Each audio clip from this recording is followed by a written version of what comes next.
Se ao desencarnarmos, via de regra, temos a presença de familiares que procuram nos ajudar. Como se faz a separação deles? Se, pelas nossas vibrações, vamos para uma região mais densa do umbral? Por favor, me esclareça. Olha, as desencarnações, elas são muito distintas umas das outras. A gente não pode dizer assim, olha, na desencarnação vai acontecer isso, porque cada grau de evolução e cada experiência que a gente tem nos conduz a cenários distintos. Há pessoas, por exemplo, que desencarnam e simplesmente não percebem nada, elas não têm visão da vida espiritual, ficam presas no corpo, não percebem coisa nenhuma, só veem o corpo, não veem ninguém, se acham que vivas e ficam no caixão, não saem nem de dentro do túmulo, angustiados. Isso aí não é um castigo de Deus, é uma consequência natural da descrença. Se eu acho que eu sou só corpo, como é que de uma hora para outra eu vou me desprender do meu corpo e sair? Difícil.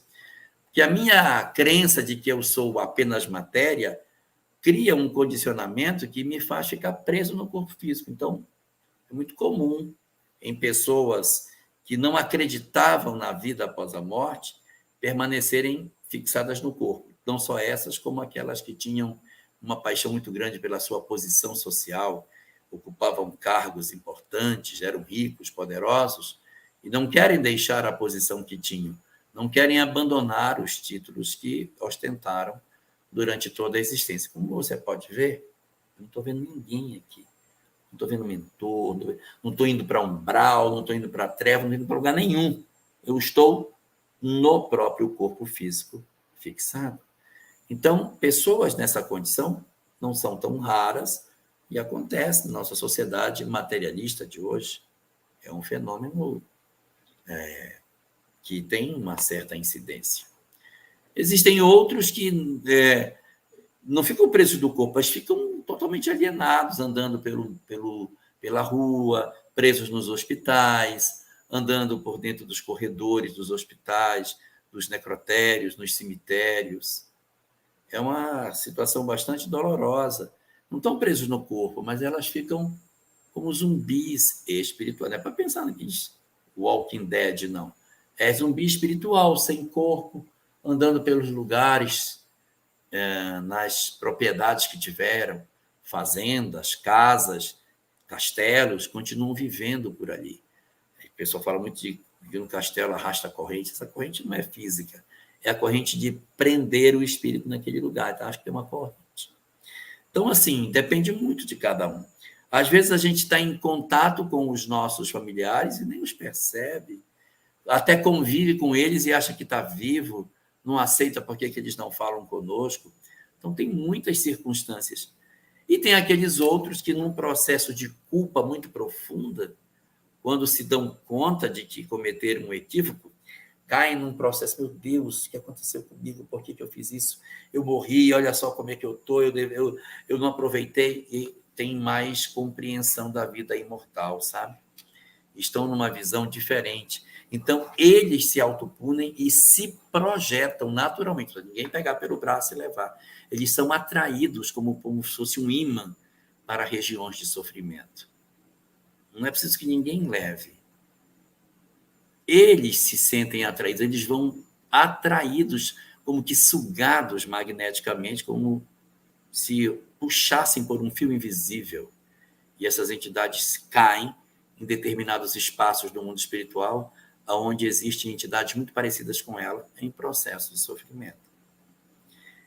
Esses, de repente, podem até ver parentes que visitam, mas estão tão enlouquecidos que não lhes dão ouvidos. Parentes desencarnados visitam, tentam socorrer, e a pessoa foge com medo, foge cheio de culpa, cheio de remorso, e não consegue ser atendido.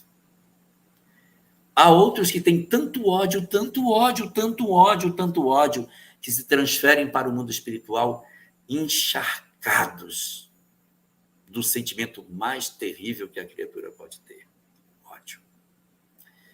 E aí permanecem no mundo espiritual cultivando o ódio que tem. Parentes o procuram esses rechaços. Não quero saber de você aqui, fora daqui, não vou perdoar ninguém, eu vou me vingar, eu vou acabar com eles. Isso é uma outra circunstância. Existem aqueles que são acolhidos na hora da morte pelos seus entes queridos e veem e se sentem confortavelmente acolhidos por eles. E se permitem relaxar, porque se veem na companhia de pessoas confiáveis. Facilita o processo desencarnatório.